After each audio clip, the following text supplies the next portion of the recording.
This is the voice of experiencers. Are these his primary beings that he's in contact with, or are they perhaps other beings that have found him because he's had this primary contact? It just doesn't seem like the normal, ordinary, I guess you can't really say anything normal here, but the standard, basically, if you have experiences throughout your life, your primary contact beings. We are the experiences with extraterrestrials. He says he was trying to communicate with them or hear them as he was directed to do. It was like his energy was getting lower and lower. And then he's talking about, they're feeding off of him, taking his energy. So, that part kind of, you could hear it. I could anyways, in his voice. And it makes me wonder, is this, is he communicating with extraterrestrial beings or a whole different type of interdimensional being, such as like Archon or something? It's time for disclosure. It's time for truth, because truth brings powerful transformations. I can speak from experience, my own personal experience, that I've had what I felt were negative or mischievous intelligences visit me. And, I think my vibration is kind of high. I think it's, I guess I don't want people to think, well, if I got this visit, then it's like you meet people. Sometimes it's just not a good day.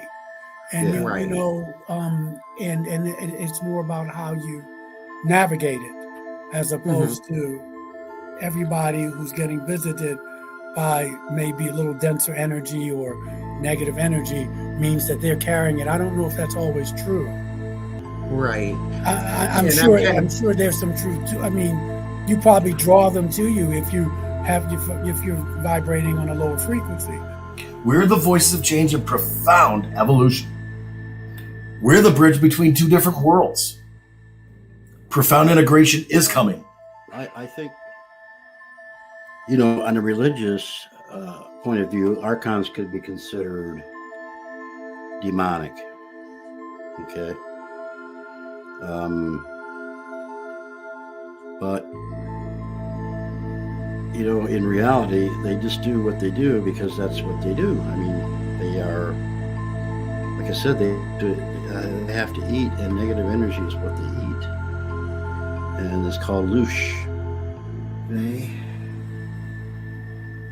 They're creator beings like us that fell outside of Creator's light. Not fell out. Free will started creating outside of Creator's blueprint. They found a place here on Earth where they could be gods, at least as they saw it. And so they control and they feed on humanity, and it's all contingent upon us not realizing who we are and waking up. So they try to prevent us from reconnecting to God's source? Yes. They stepped outside of God's source and tried to create on their own? Yes, they are, because they have free will like we do. This is the voices of contact.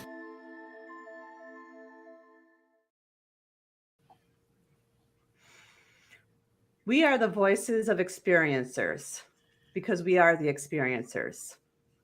It's time for disclosure and it's time for truth, because with the truth comes powerful transformation, and we are the voices of change.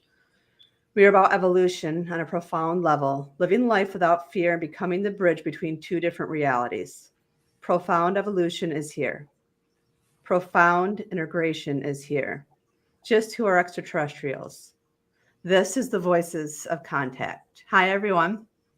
I'm Mary. I'm a channeler and psychic medium. And I'm a hypnosis regression for ET experiencers, and I work with MUFON doing regression work. I also work with PTSD experiencers as well as experiencers of victim to help them recall what might have happened. So I'm looking forward to another amazing show tonight with our panel of experiencers. I just want to thank you guys for doing the show with me and being on the show, because I don't think you realize what an impact you have on people's life, whether it was a small contact experience, a dream they might be recalling, or they're a frequent flyer. The information you provide to them is life-changing. So I want to introduce the panel for tonight. First, we have Michael Carter, and he is a longtime UFO contactee, an author of Alien Scriptures, Extraterrestrials, and the Holy Bible. And he's also a regular consultant on the show Ancient Aliens, as well as being featured in several UFO documentaries. The next we have is Bill Konkoleski, and he has been the state director of the Michigan MUFON since 2004. It's a long time. Besides also writing 2 books on his own personal experiences, he's contributed to numerous other UFO-related books as well as TV productions. And last but not least, we have Deb and RJ DeRoos, and they are authors, paranormal UFO researchers, and they're experiencers themselves. And they're also founders of the Michigan UFO Contact. They're also owners and managers of Mystical Awakenings Radio and the metaphysical store Mystical Awakenings in Houghton Lake, Michigan. Hi, everyone. It's great to have you here. Good to be Hi, here. Mary. Happy to be here. How are you guys tonight? Great. Fantastic. Yeah, excited. So am I. This is a really great show. So I'll give you a little bit about what the show is all about. And I've worked with a lot of different experiencers through regression work to help them find a better understanding of the contact they've had with ET. So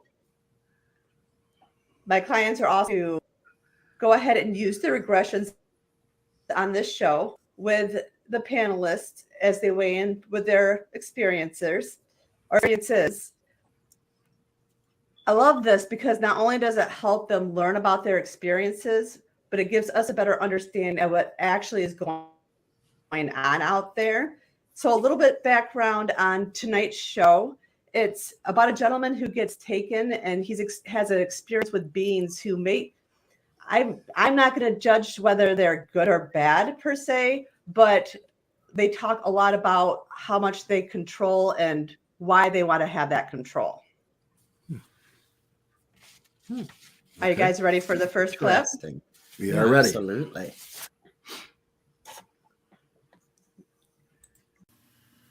I've come through several levels of dreams to this room. It's electronic stuff on the walls. There's a being in the room.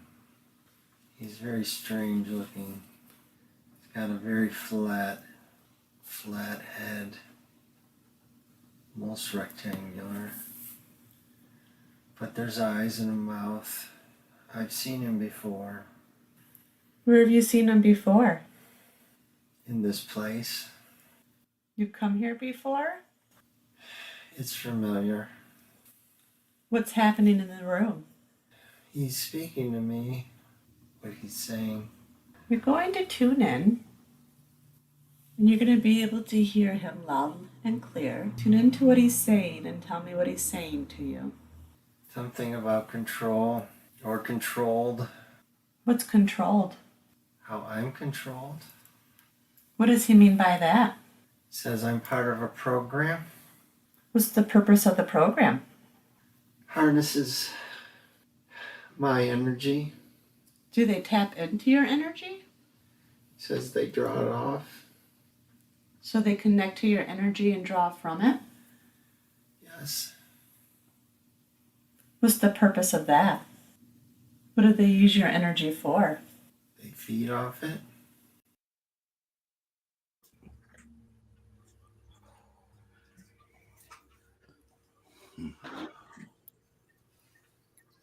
I didn't hear his answer to what you asked him. What do they use your energy for? What was his answer? They feed off of it. Okay. Hmm.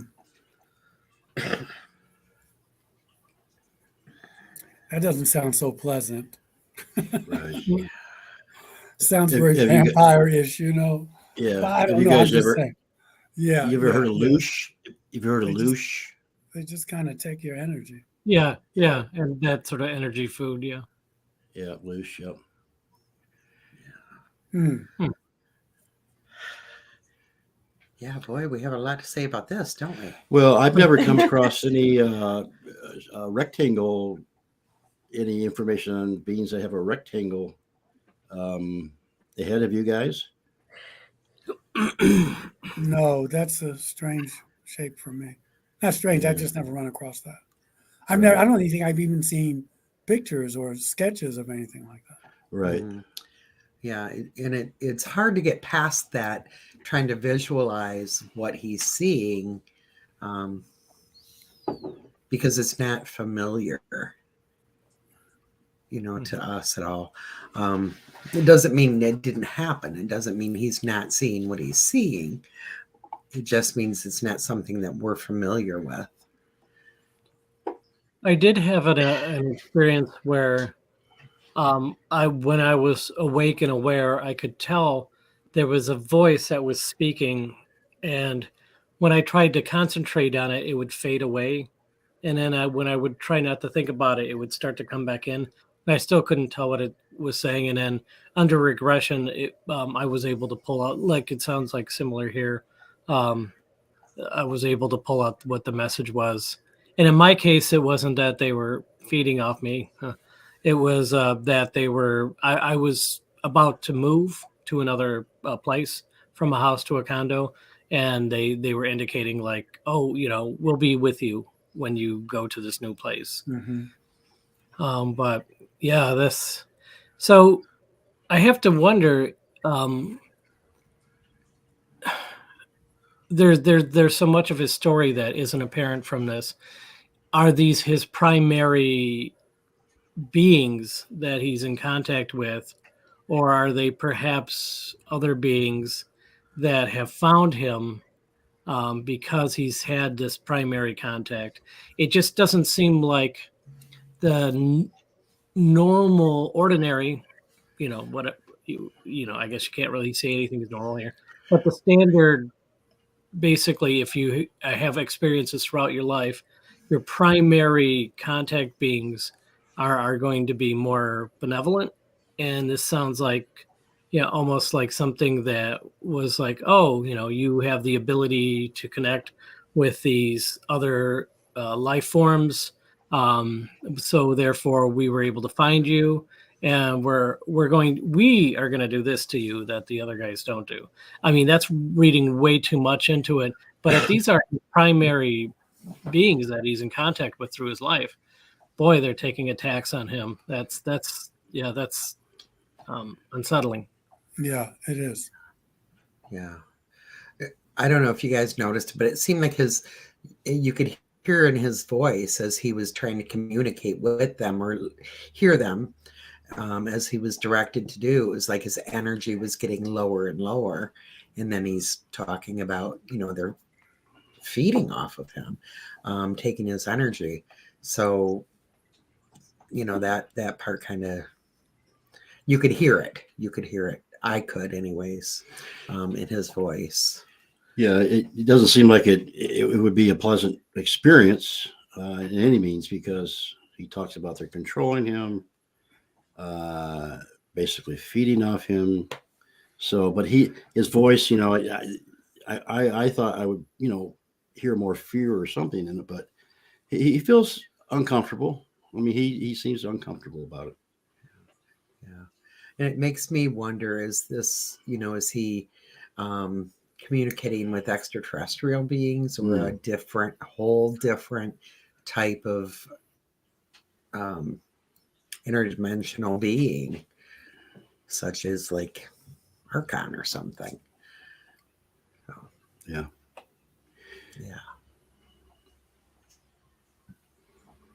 I guess we need to hear more, huh? I guess we do. I will give a little bit of background. this isn't the only regression I have done with him. Now, he did say that he's been to this craft before, but this isn't the same craft that he's been to other times. Oh. So let's listen to the next clip. And with the next clip, we really try to get into where his energy is actually being directed and what they're doing with his energy. So give me one moment here. It's redirected to control others on Earth. It's a physical energy. They're non-physical. So they tap into the physical energy of those in bodies. They need that vibration. Then they can redirect it for global control. Just know that you're okay, that you're just observing. You do not have to experience any of this. You're just observing so that you can describe to me what's happening. Why do they want to control the global? I'm just getting this is an old program. It's an old system that's been used for a long time. Like the fallen angels or Archons.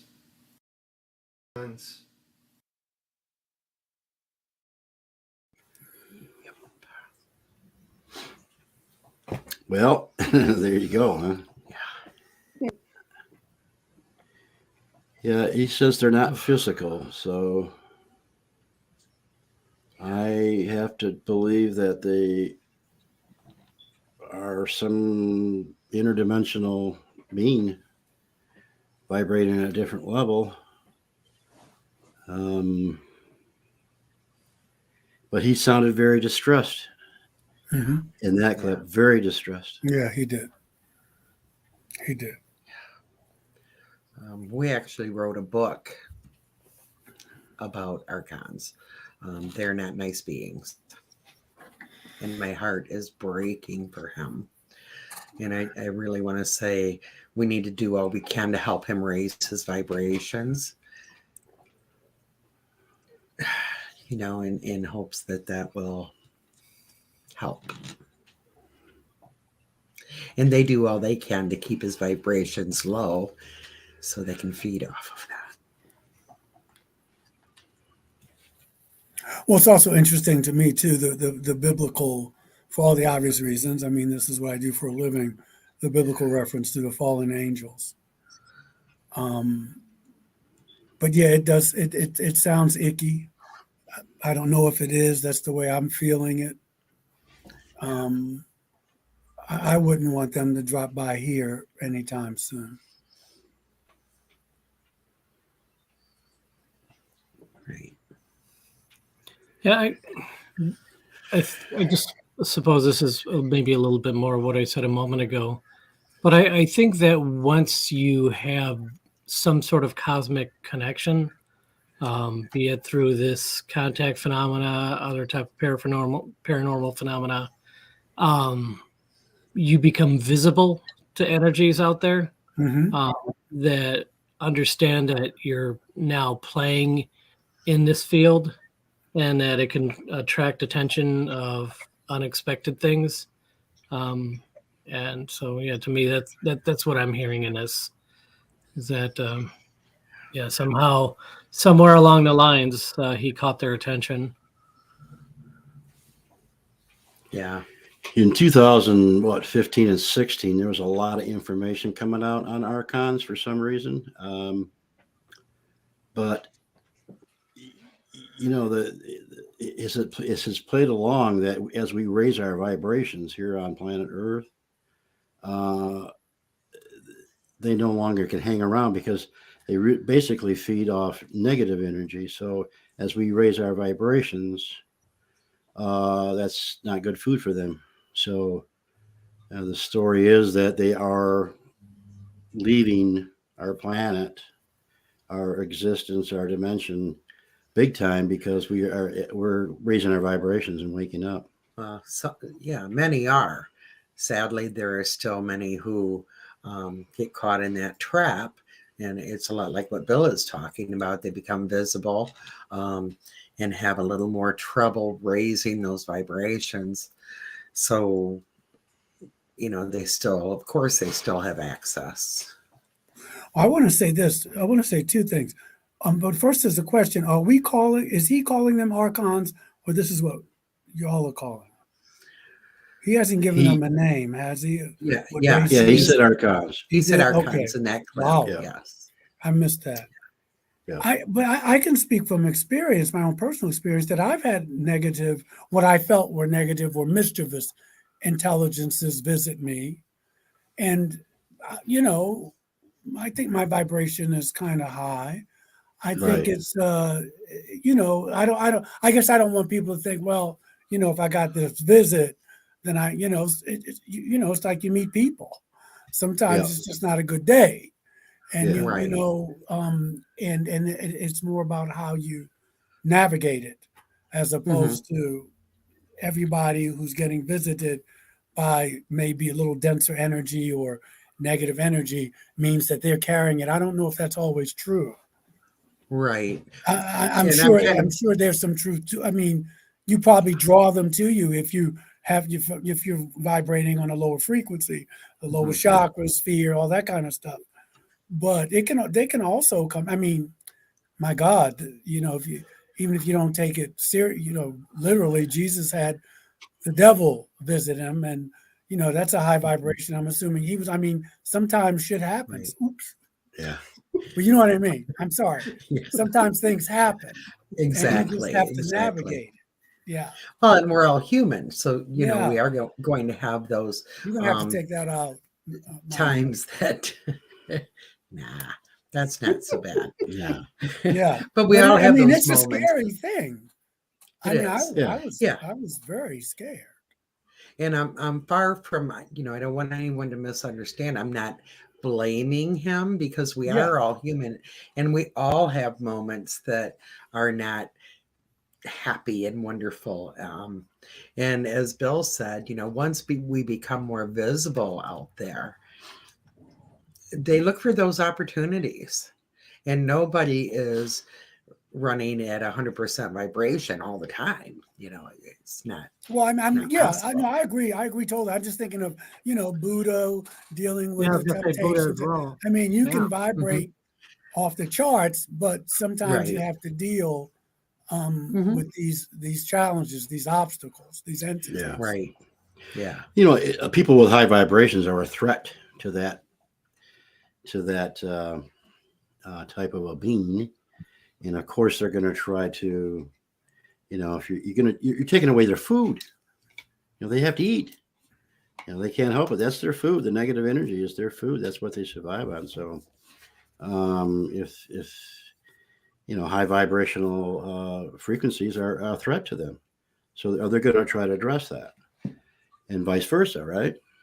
So,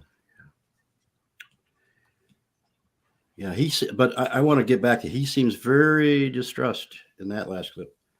He's breathing heavy. He's uncomfortable and very emotional. Okay, well, so this next clip, again, he continues to talk about the archons and how they come from the creator being, but then they became their own type of creator beings, sort of like the fallen angels type thing. They kind of fell out of that and started to create in their own way. And that's why they try to feed off of humanity. So give me one moment and I'll play that one. Archons, Yeshua tried to ease off their control back then and succeeded to a point. They're creator beings like us that fell outside of Creator's light. Not fell out, free will, started creating outside of Creator's blueprint. they found a place here on earth where they could be gods in their, at least as they saw it, and so they control and they feed on humanity, and it's all contingent upon us not realizing who we are and waking up. So they try to prevent us from reconnecting to God's source. Yes. They stepped outside of God's source and tried to create on their own. Yes, they are, because they have free will like we do.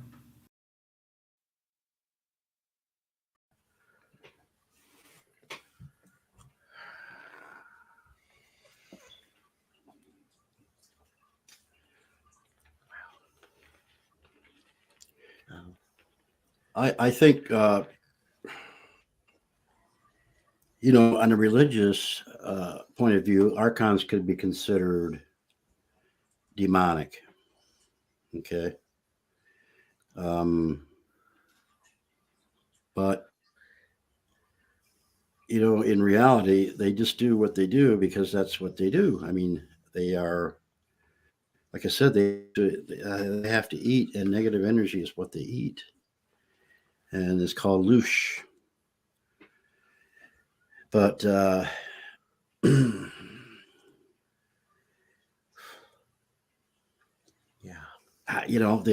they do exist. I surely believe they do. And now I don't know if they have craft. I don't know. I'm not sure if they.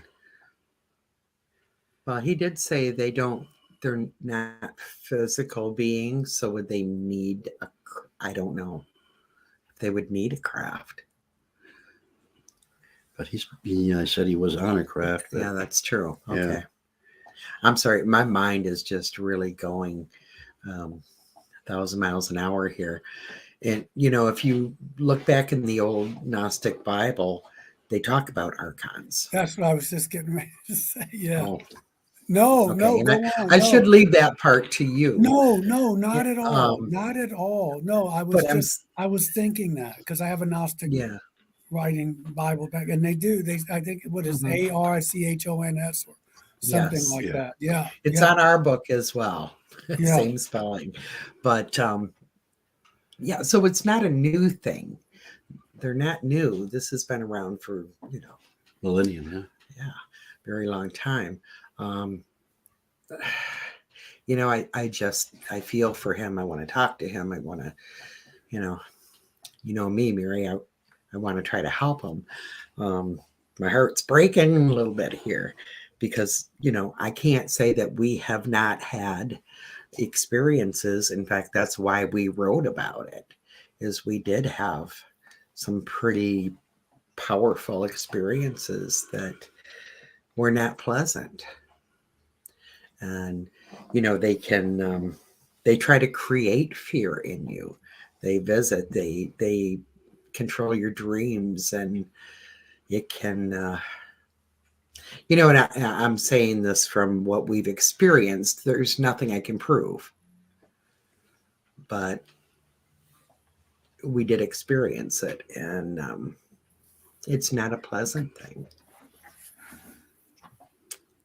So I'm going to shut up for a minute and let the guys talk.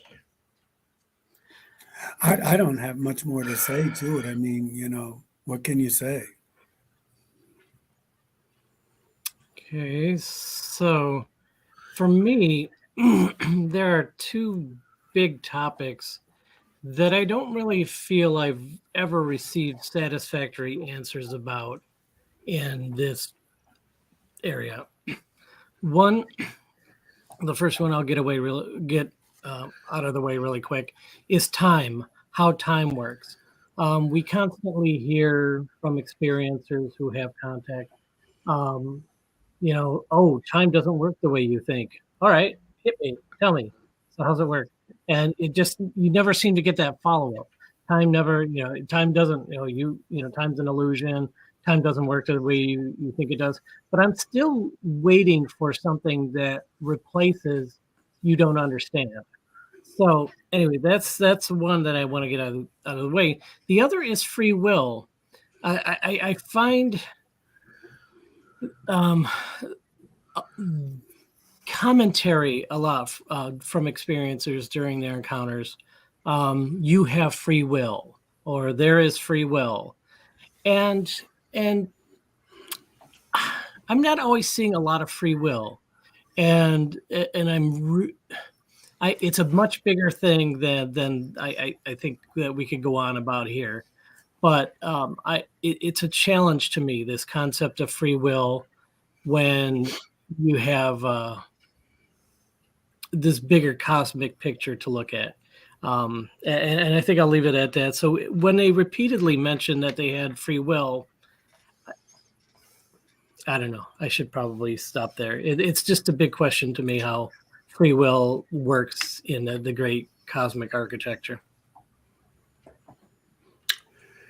Yeah, I think some places might have been set up that way in the universe, free will.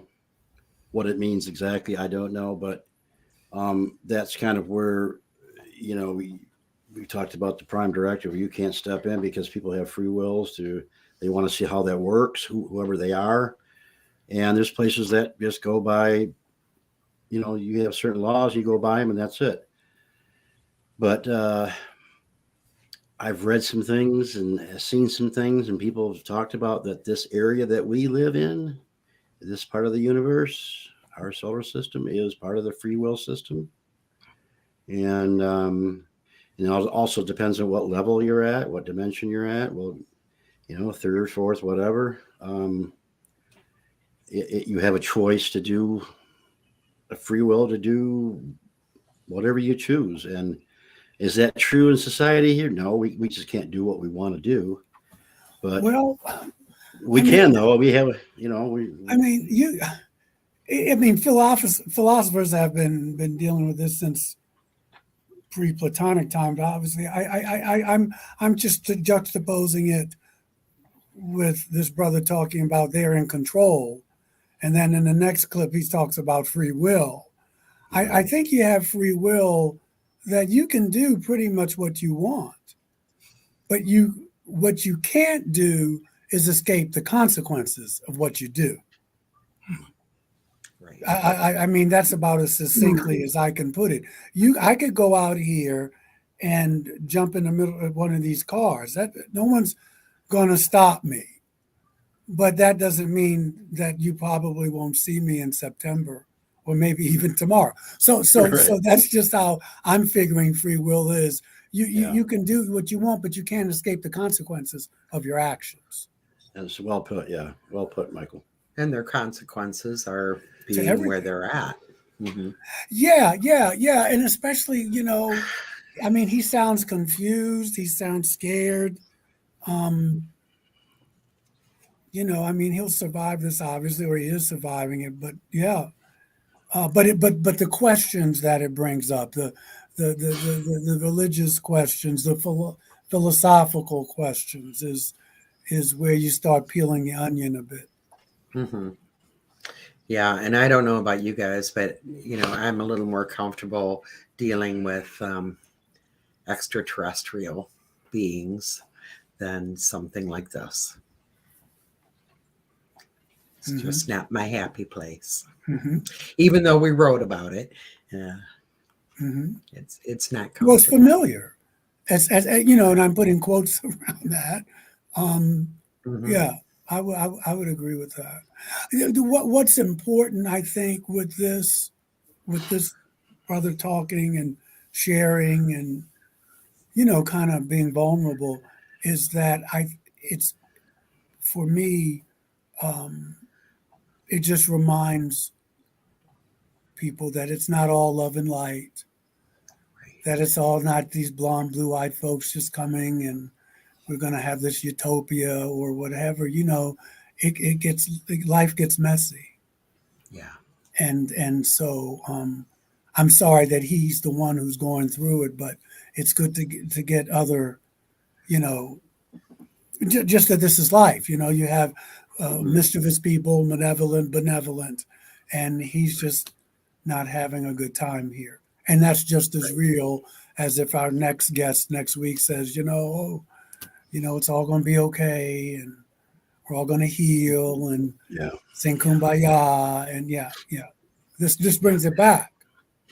Right. And I think it's very important, Mary, I'm happy that you, even though it's a little uncomfortable, I'm happy that you decided to get his permission and go live with us, because it is important information for people to have. It really is. And also to remind him that he's not alone. Right. Absolutely. Not alone. That he's not alone. And every society has this type of being in their religion or beliefs, jinn. And Islam. And Islam or Christians as demons, and in Asia they have some, I can't remember the name, but in India too, there's these certain beings that exist that tend to feed off us, our negative energy, or keep. You got human beings that will feed off you. Well, exactly. Exactly. Yeah.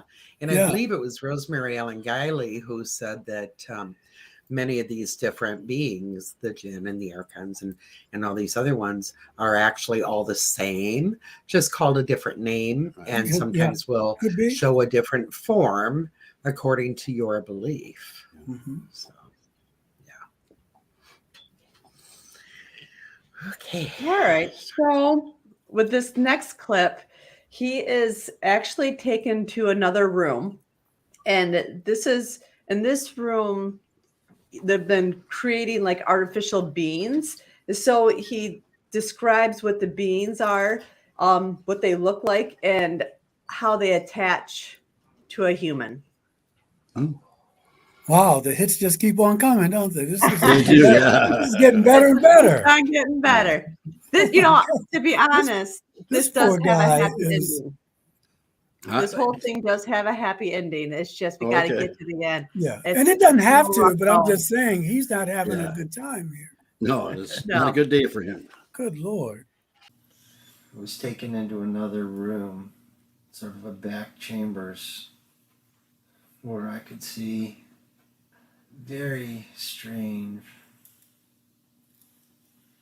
They were creating, I think they were creating these energetic, artificial beings, almost like they looked like almost like green little genies, like spirits that were. I just got the feeling that they would like send this energetic creation, that had intelligence they imbued in it, and would insert it into people, into their field, and to make this connection subconscious, and to draw the energy and to control. So would they be like attachments to people? I think so. Yeah, I think so. How can the attachments be removed from people?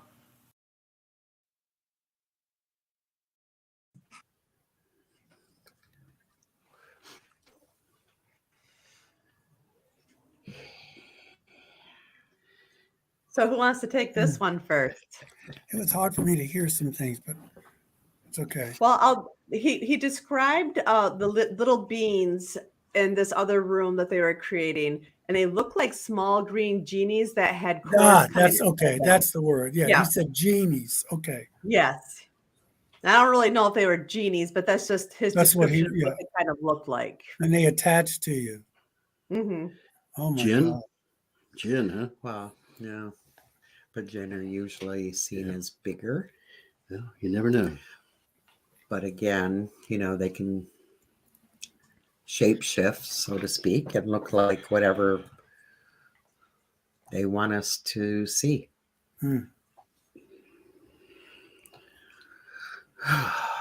Wow. I guess it fascinates me that there's something like this that exists, and the reasons behind it. what kind of energetic level that would be, or what kind of enjoyment you get out of that, or what kind of purpose that your function in life. I mean, there has to be a reason, but it's beyond me to know why that part of existence exists, and why. What's the reason? What's their purpose? What's behind it all? What are they trying to do? Mhm. Yeah. And, it's taken me back to this past weekend. I believe we talked a little bit about attachments, didn't we, Bill? I think so. Yeah. Yeah. A big question I have from this is how to quantify it. Are these beings getting everything they need off of this individual? Or is there some massive amount of human livestock that they dip into? Or do they go to other worlds and do this too? And, just what is the volume of this type of activity? Are these a couple of rogue stinkers that figured out that they could sustain themselves like, this sort of vampire life? Or, is there a whole culture built around this concept? And just how many people are giving unwillingly, unknowingly to this? Yeah. Mhm. I tend to think it's on a more of a bigger scale. How big, I don't know. And as far as, do they do it other places besides here? Yeah, that makes sense. Although from what we have experienced and possibly learned, is they do thrive off of low vibrating energy. So that's why they want to create fear and depression in humans, is to keep that energy low. So, many of the other beings on other planets, I would think, would be a little higher vibrating than humans, but I can't say that for sure. We know nothing for a fact. We only know what we experience and what other people have experienced. But is it bigger than just a few people? It's something that's known around the world by different names, and it's something that has been talked about for many, many, many, many years. So I have to think it's definitely bigger than just, a small handful of humans that are entertaining them. This gentleman, anyway, more than this gentleman. Yeah. Oh, absolutely. Mhm. Yeah. And I think they might have, maybe a little more strength than what some of us give them credit for. I can tell you, when we were writing our book, and it's titled Defeating the Archons, a Twin Soul Mission, my cousin came unglued. Now, this is something that she has worked in and meant for many years. And she said, you have no idea what you're doing by saying that. You never want to put out publicly that you think you're defeating them. You're asking for war here. And we kind of laughed it off and put the book out. And I'll tell you, for the next few years, probably 3 years, we got our butts kicked a little, or a lot. Oh, we had to keep our vibrations up. Yeah, for sure. Yeah. So I don't think there's something to declare war on. Did we defeat them? No. But in the book, we tell people about, raising your vibrations and trying to stay in that happier place. Not allowing, being aware is a big key. That if you wake up from a nightmare, oftentimes those are created for that purpose, to scare the dickens out of you. So you have negative energy going on, so they feed off that. Yeah. Mm-hmm. So awareness can be key. So that's why we titled the book that way. Could have been a mistake. We came out okay though. That's good. Anybody else? Nothing? All right. So for this last clip, we actually talk about how to remove the Archon energies that are connected. Well, part of it's aware that it's there, I think. Feeling where it's at in your body. Now, when these entities or the creations connect to people's energy to draw on their energy, how do they draw on that energy and send it back? Well, as we're talking, I'm feeling this like there's one right here in my base chakra. There, and there's like a green energetic line that flows out. I'm seeing a tool I've used to draw unwanted energies. Maybe that'll work. A rose, visioning a rose, that beautiful rose, and then having it draw out the unwanted energy.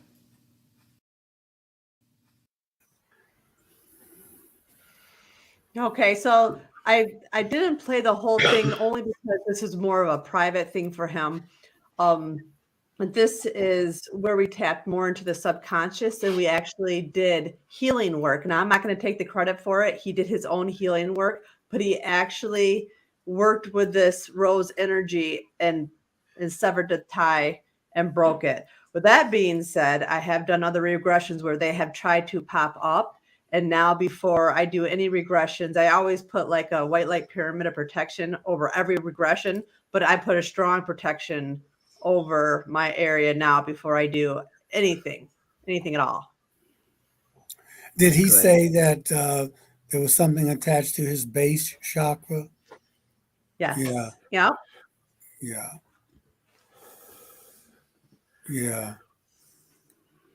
Because that whole root chakra, at least those first two chakras, but the root chakra, it's all about, yes, procreation, that kind of thing, but it's also about how comfortable you are in your body, in your life. And usually those two chakras can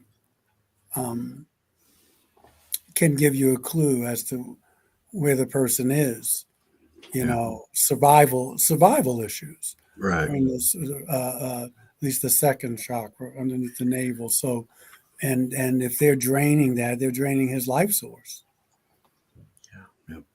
As far as that may be hyperbole, they're draining that. That's where your fear is. When you're not comfortable on the planet or in your body, that chakra there usually gets worked a little bit.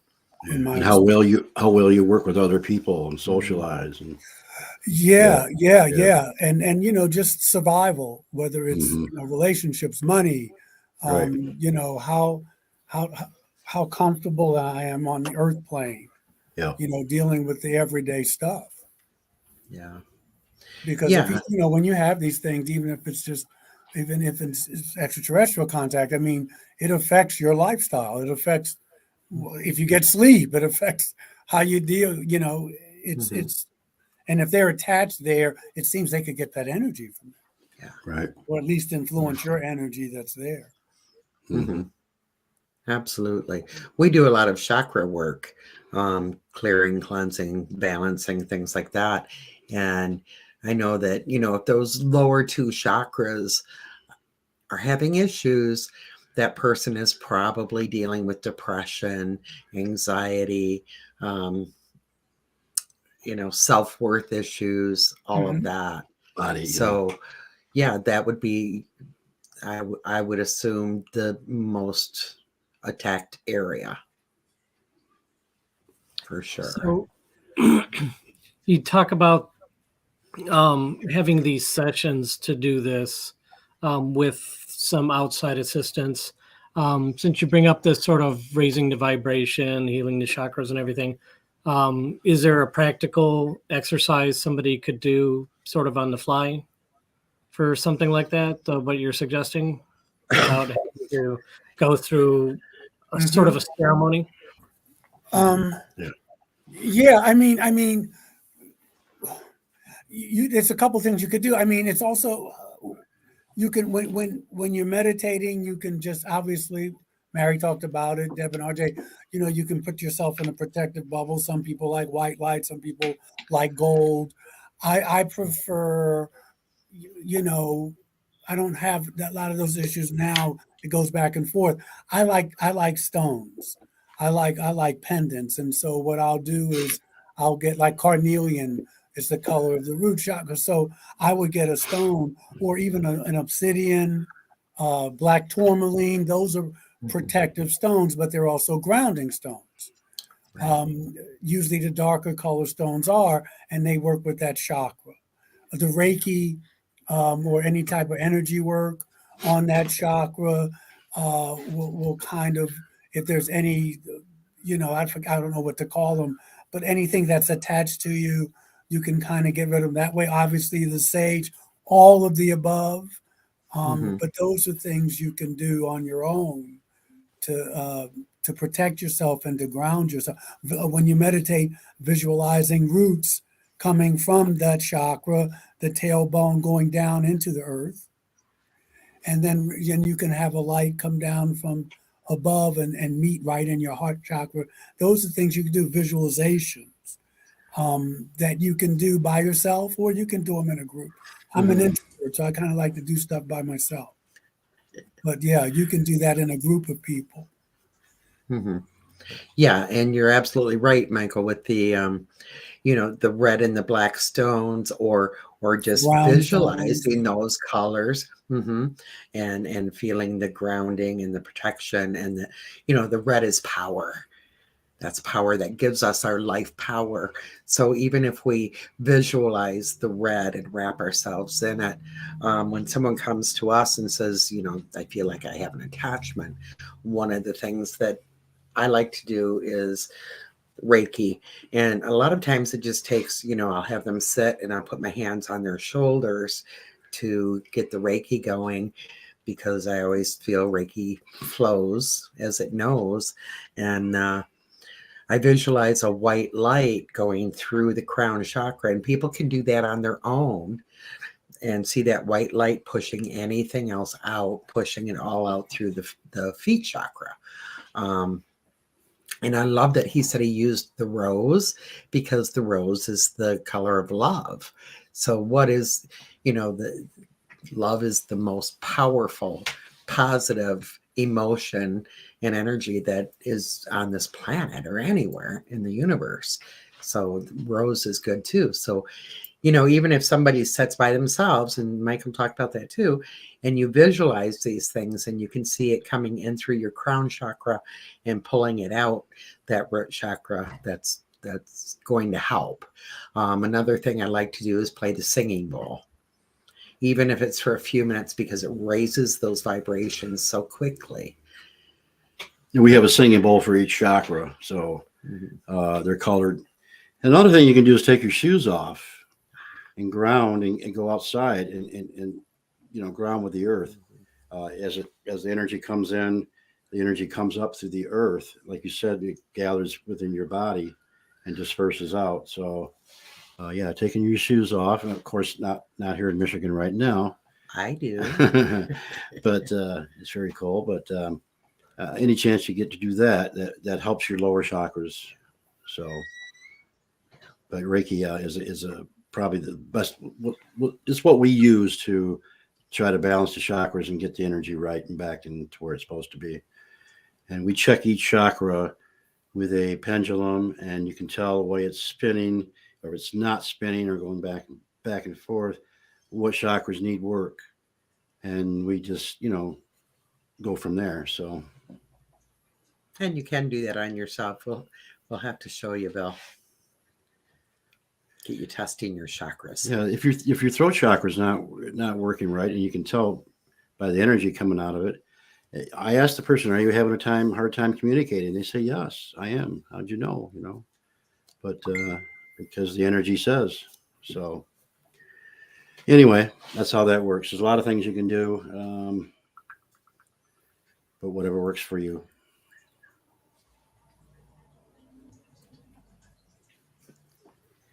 Typically, I'll do this daily, even if it's a 5-minute meditation, just to make sure my chakras are balanced. I just draw down energy through my crown chakra and all the way down into the root, into the ground, and then pull it back up to raise that vibration. And I do that daily. It's sometimes just a guided meditation. One of my favorites, it's really long. So it's something I'll do when I'm just sitting there and I'm working. But it's called the chakra gong meditation. And I love that one because it takes forever for one. So if you're sitting there for a long time and you're doing different kind of work and you just want to listen to something, it's perfect because it not only explains what each chakra represents, but what you're clearing out and why. So that's just a daily routine, even if it's 5 minutes a day, just something to tap into that higher self. Yeah. Yeah, and sometimes when you're in a place like we were this past weekend, an event with many, many people, you can just take a few minutes and, do that, visualize that, the white light coming through. You can do it every half hour, however often you need. And I tend to do that a lot in crowds. Well, all right. Well, that's what we have for tonight's show. Before we go, what was the name of your guys' book again for anybody who's listening who want to check it out, just in case? It's called Defeating the Archons, a Twin Soul Mission. Just don't say that title out loud, right? Well, we say it out loud all the time. You can find it on Amazon. All right. Deb and RJ DeRuse, of course. So, yeah. Well, a big thank you to the person who allowed the regression to be aired tonight. Yes. And a big thanks to the audience because I guess, apparently if nobody's watching, there's no show, right? So a big thanks to you guys. And I hope you guys have a great night.